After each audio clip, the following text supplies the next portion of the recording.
a crowded department store, a black teenager is suddenly surrounded by police officers, accused without evidence, tased without warning, humiliated in front of a silent crowd. But what these officers didn't know? Her father was an FBI agent, one who wasn't going to let this slide. Now, with the world watching, how far will he go to ensure justice is served? And what will happen to the men who thought they were untouchable? Don't forget to subscribe and drop a comment telling us where you're watching from. Let's dive into the story of how one father turned the system against those who abused it. The town of Willow Creek, Texas, looked peaceful at first glance. White picket fences lined the streets, American flags waved in the breeze, and neighbors exchanged friendly nods in passing. But for people like Malcolm Reed and his daughter, Zoe Reed, that sense of safety was an illusion. Beneath the surface, behind the polite smiles and well-kept lawns, an invisible line of prejudice still existed.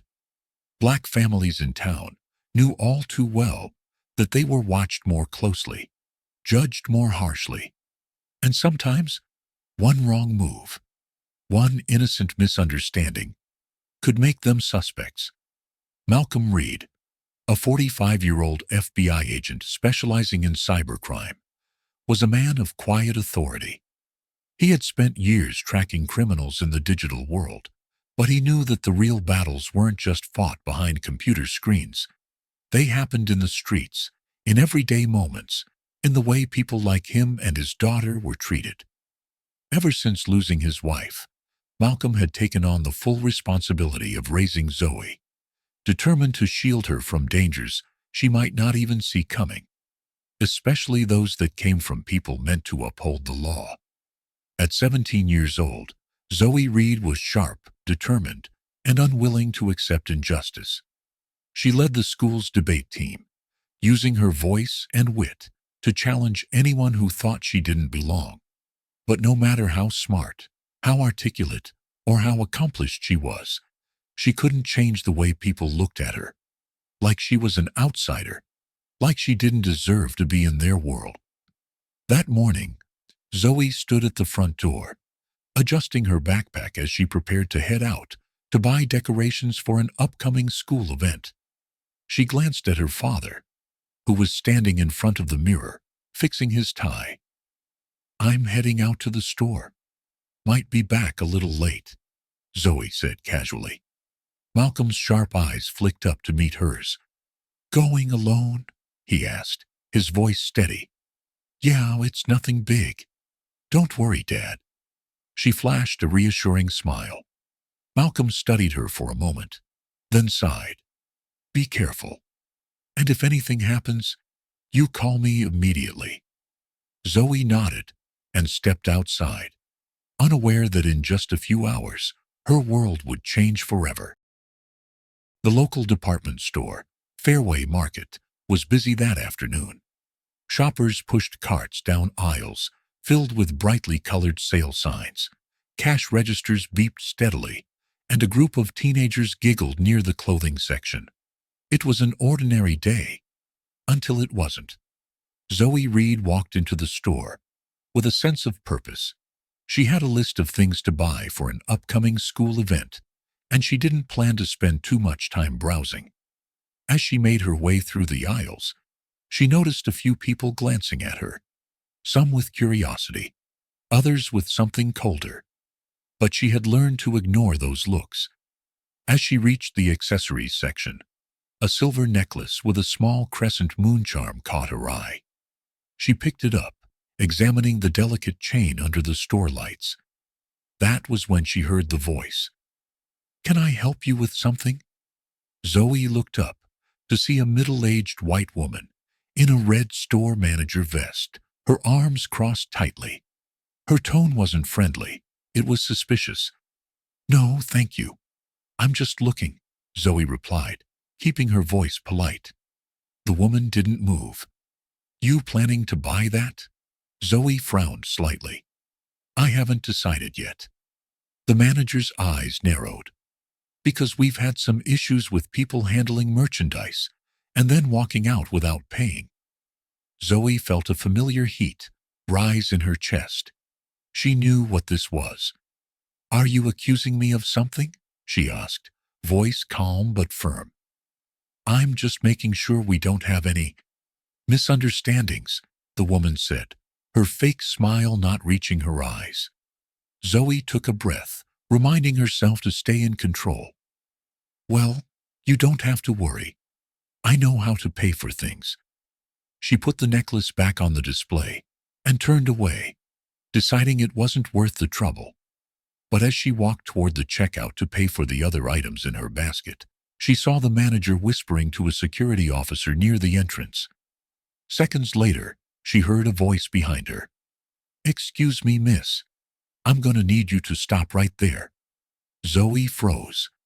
She turned to see Officer Ryan Calloway, the store's on-duty security officer, a man in his late 40s, stocky with a buzz cut and an air of authority. His hand rested on his belt, just inches from his holster. Is there a problem? Zoe asked, her pulse quickening. Calloway tilted his head.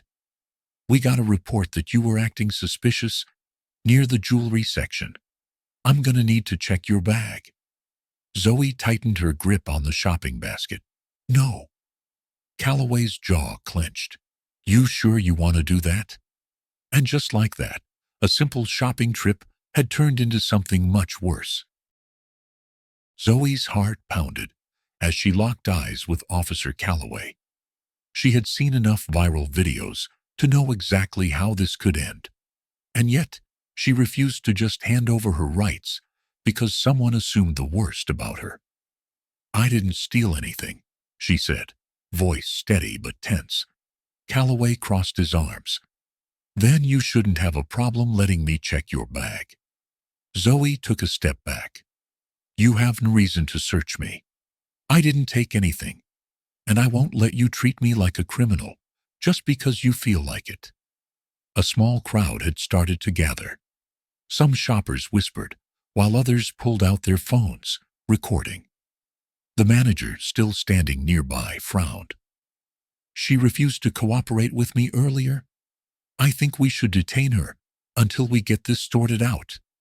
Calloway nodded and reached for his radio. I've got a possible shoplifting suspect refusing to comply. Need backup. Zoe's pulse spiked. Backup? This was spiraling out of control. She turned to the bystanders. Can someone please tell them I didn't do anything? Silence. People were watching, but no one stepped forward. That was when another officer walked in, Sergeant Tyler Brennan, a broad-shouldered man in his late 40s, with sharp, tired eyes and a permanent scowl. Zoe didn't know him, but she could tell just from his posture, just from the way he looked at her, that he had already decided she was guilty.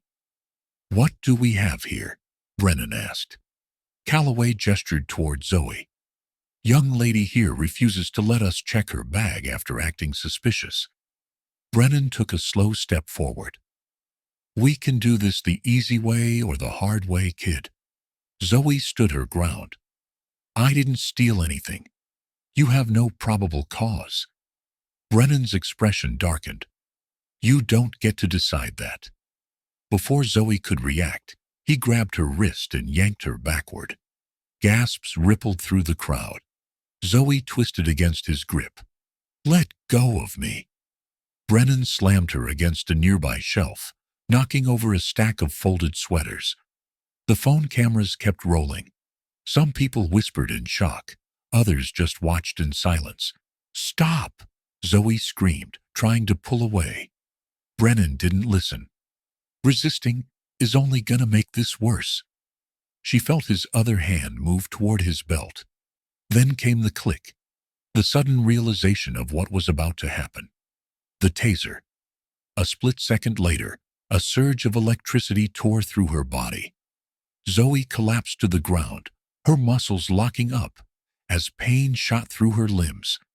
She could hear people yelling, could feel the cold, hard tile beneath her, but she couldn't move. Through the haze of pain, her teary eyes scanned the room until they landed on the front entrance. There, standing still as stone, was her father. Malcolm Reed had just walked in, and he had seen everything. For a moment, everything in the store seemed frozen. The only sounds were the distant hum of checkout scanners and the muffled gasps of onlookers. Malcolm Reed stood at the entrance, his sharp eyes locked onto the scene in front of him. His daughter was lying on the ground, her body still shaking from the after-effects of the taser. Officer Brennan stood over her, his hand still gripping the taser handle, while Calloway hovered nearby, shifting uncomfortably. A low, controlled voice broke the silence. "What the hell is going on here?" Brennan barely glanced at him. "Step back, sir. This doesn't concern you." Malcolm's face didn't change, but his voice dropped to something dangerously steady. "That's my daughter." A flicker of hesitation crossed Brennan's face, but it disappeared just as quickly. "Your daughter was resisting arrest. We had reason to suspect she was shoplifting and refusing to comply with orders." Malcolm took a step forward, his entire body radiating authority. "And that warranted a taser?" Brennan scoffed. "She was becoming aggressive." Malcolm's jaw tightened, but his movements remained measured. He kneeled beside Zoe, checking her pulse, his fingers brushing lightly against the burn mark on her arm. His daughter's breaths were still uneven, her eyes wide, and filled with something between fear and disbelief. "It's okay, baby. I'm here," he said softly, before looking up at Brennan again. "Take the cuffs off her. Now." Brennan straightened his shoulders, doubling down. "Sir, if you don't step away, I'm going to have to detain you as well." Malcolm let out a slow breath. Then, without breaking eye contact, he reached into the inner pocket of his coat and pulled out his badge. The words, "Federal Bureau of Investigation," gleamed under the store's fluorescent lights. Calloway took an immediate step back. Brennan's face lost its color. Malcolm's voice didn't rise, but the weight behind his next words was enough to shift the entire atmosphere in the room. "You just assaulted the daughter of a federal agent." Brennan's hand twitched near his belt, as if still trying to hold on to some sense of authority. I didn't know." "You didn't care." Malcolm cut him off. "You didn't ask. You just saw a black girl, assumed she was a criminal, and attacked her." Calloway looked between Malcolm and Brennan, suddenly very aware of the phones still recording. "Sergeant, maybe we should—" Calloway started, but Malcolm was already taking control. He pointed at Zoe. "Take the cuffs off." Brennan hesitated. "Now." Malcolm's voice cracked through the store like a gunshot. With shaking hands, Calloway fumbled for the key and unlocked Zoe's cuffs. Malcolm pulled his daughter up gently, holding her close, before turning back to the officers. "You have no idea what you just did." The moment the cuffs clicked open, Zoe let out a shaky breath, her wrists aching from the tight grip. She leaned against her father, still feeling the dull, burning sensation from the taser's charge. Malcolm Reed, however, was far from done. He turned his cold, calculated stare toward Officer Brennan, who now looked significantly less confident than he had moments ago. "You screwed up," Malcolm said, his voice low, but carrying the weight of something dangerous. "And now, you're going to answer for it." Brennan swallowed hard, his eyes darting toward the surrounding crowd, which had grown larger. Phones were still up, recording every second. "Look, we can talk about this," Calloway tried, stepping between Malcolm and Brennan. "It was just a misunderstanding." Malcolm let out a humorless chuckle. "A misunderstanding?" He pointed at Zoe, whose wrists were still red from the cuffs. "You tackled my daughter to the ground. You tased her. You humiliated her in front of a crowd. And you think you get to call this a misunderstanding? Calloway hesitated. He looked to Brennan for backup, but Brennan was too busy trying to regain his composure. Look, Brennan finally said, his voice lacking the confidence it had before. I didn't know she was your daughter. If I had... Malcolm cut him off with a deadly glare. And that's the problem. Brennan blinked. What? Malcolm stepped forward, his presence suffocating. It shouldn't matter who she is. It shouldn't take a badge for you to treat her like a human being. The weight of the words hung in the air. The murmurs from the crowd grew louder. The reality of the situation was settling in. Calloway cleared his throat, eyes darting to the cameras. Mr. Reed, maybe we should move this conversation elsewhere. Malcolm shook his head. Oh no. We're going to have this conversation right here, in front of every person in this store. He folded his arms. You're done, Brennan, and I'm going to make sure of it. Brennan's face went pale. You don't have to do this. Malcolm smirked. Oh, but I do. He turned to Zoe. Let's go. Zoe hesitated for a second, then walked out of the store beside her father, her head held high. Behind them, Brennan and Calloway stood frozen, knowing that this wasn't over. Not by a long shot. By the time Malcolm and Zoe reached their car, his phone was already in his hand. His fingers moved quickly as he made a call, his voice sharp and deliberate. I need you to get me everything on Sergeant Tyler Brennan. Complaints, disciplinary records, anything that's been buried. I want it all. There was a brief pause before the person on the other end replied. Understood. Give me an hour. Malcolm ended the call and exhaled, gripping the steering wheel so tightly his knuckles turned white. Zoe, still shaken, but regaining her composure, turned to him. Dad, what now? He didn't look at her right away. When he finally did, his eyes were filled with something deeper than anger. Determination.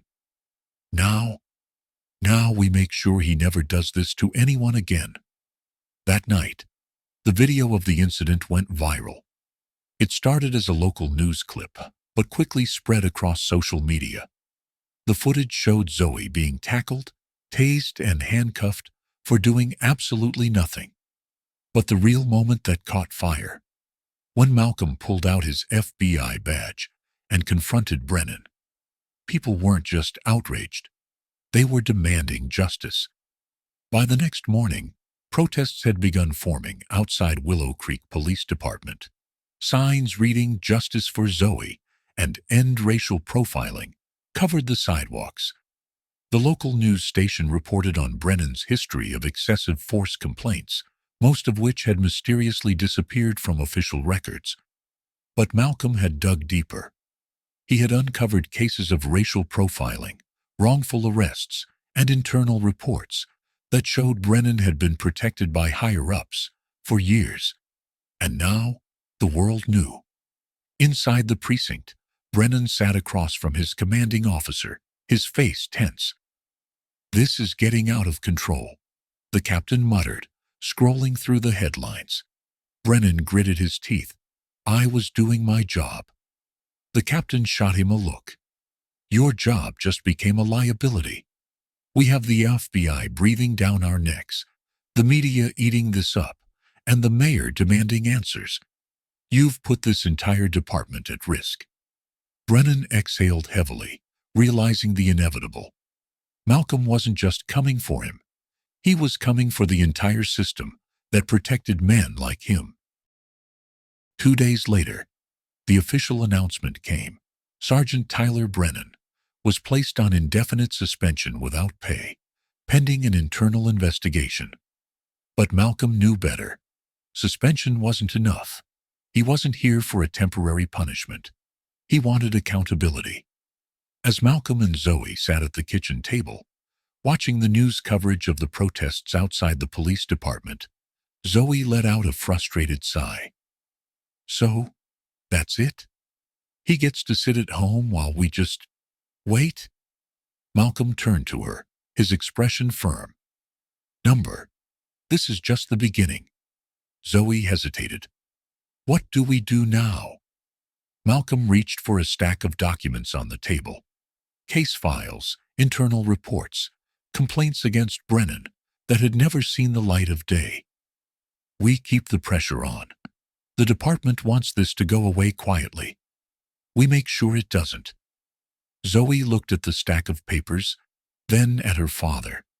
She had never seen him like this before, not just as a father, but as a fighter. She swallowed, then nodded. Okay, I'm in. Over the next few weeks, Zoe refused to stay silent. She spoke at protests, gave interviews, and told her story on every platform she could. Brennan's suspension turned into termination. Calloway was reassigned, and most importantly, the department was forced to review its policies on racial profiling and use of force. But Zoe knew the fight wasn't over, because somewhere out there, another black girl was being accused of something she didn't do. And this time, she would have someone fighting for her. This story is more than just an incident. It's a reflection of a much larger issue that many people face daily. It highlights the dangers of racial profiling, abuse of power, and the importance of accountability. So what can we take away from this? First, know your rights. Zoe refused to let herself be searched without probable cause, and while it didn't stop the officers from using force, it proved that standing your ground matters. Understanding legal rights, especially when dealing with law enforcement, can be the difference between being silenced and fighting back. Second, record and expose injustice. If not for the bystanders recording and Malcolm using his position to uncover the truth, Brennan might have walked away without consequences. Today, video evidence is a powerful tool in holding people accountable. Third, silence helps the oppressor. Too many people watched Zoe being mistreated, but said nothing. Change happens when we speak up, support victims, and demand justice. Finally, this isn't just Zoe's fight. It's everyone's. Until systemic racism and police brutality are fully addressed, we must keep pushing forward, making sure that no one else has to suffer in silence. Today's story isn't just about abuse of power. It's a reminder that justice doesn't come easy. It must be fought for. If you were in Zoe's shoes, what would you do? Stand your ground and fight back, even if it puts you at risk. 1. Or stay silent to avoid trouble. 2. Drop a 1 or 2 in the comments below. I'd love to hear your thoughts, and don't forget to like, subscribe, and stay tuned for more powerful stories.